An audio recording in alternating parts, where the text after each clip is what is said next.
This is verse 20 of the 21st chapter of the Gospel of John. Jesus has just had an interaction with Peter.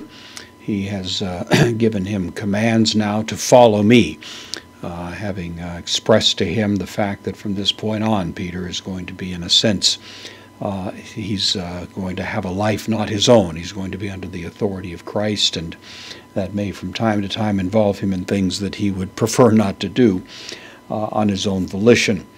Well, now we have a very interesting kind of sort of parenthetical remark that John introduces here, beginning with epistrephes. This is from epistrepho. It means to turn around.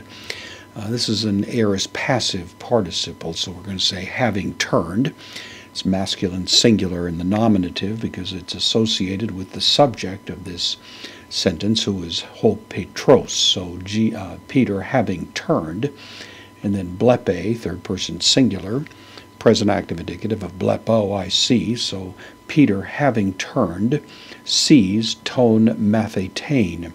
In the accusative, mathetes, the word for disciple, with the article here in the accusative masculine. So having turned, Peter sees the disciple. Then we have the relative pronoun whom. It's in the accusative because it's the object of the verb agapa, which is from agapao, means to love. This is the third person singular imperfect active indicative, again communicating the idea of ongoing love. Now the subject here, who Jesus loved, whom Jesus loved, or was loving actually. More literally, it's the imperfect, so it carries the idea of an ongoing, loving relationship. And then akaluthunta, from akaluthao, means to follow. If it has an object, it'll take the dative. This is also a participle. It's in the accusative, masculine, singular.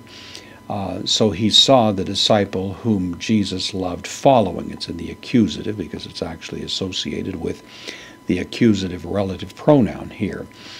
This one is ordinarily identified with John, the author of this gospel, and John generally obliquely refers to himself by a phrase something like what we have here, so we're going to assume that that's the one that is in view. So Peter, having turned, sees the apostle whom Jesus was loving following, and probably the significance of the word following is that Jesus has just commanded Peter to follow him.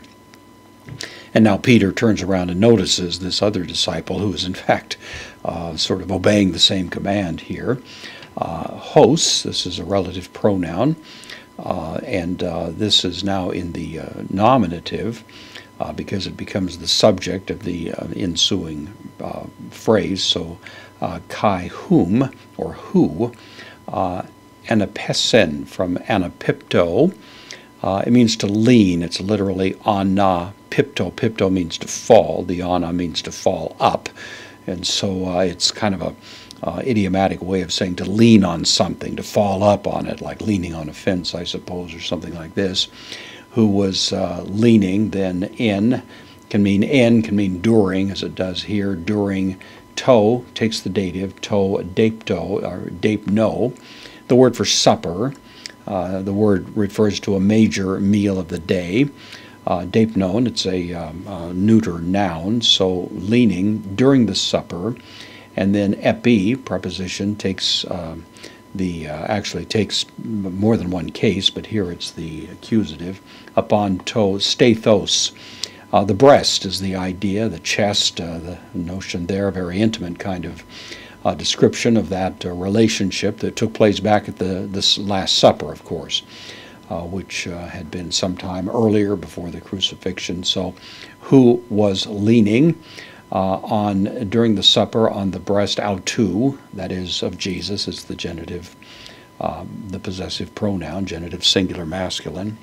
Kai apin, and said, and by the way, you'll recall that he said this in response to a request from Peter. Peter had said, motioning to John, that he should ask this question, so it does kind of tie these two together a little bit. Curia, this is the vocative. Tis, interrogative pronoun in the accusative, or in the nominative singular masculine. Who, estin, who is it. Ho paradidus, who betrays. Paradidomi means to hand over. This is the present active participle, the masculine singular nominative. Who is it that betrays thee? It's in the nominative because the word estin takes a predicate nominative. So who is it? The betraying se, the article 1. So John wants to make it quite clear who he's talking about here, the disciple that Jesus loved, the precise one who had been so close to Jesus at the Last Supper, who had actually asked that question. This is the one that Peter now has seen, following Jesus, doing the very thing that Jesus had commanded Peter to do. Kind of a subtlety in this, but of course it seems to be provoking a wee bit of jealousy, you might say, on the part of Peter, who's going to be asking some questions about this disciple as the conversation unfolds.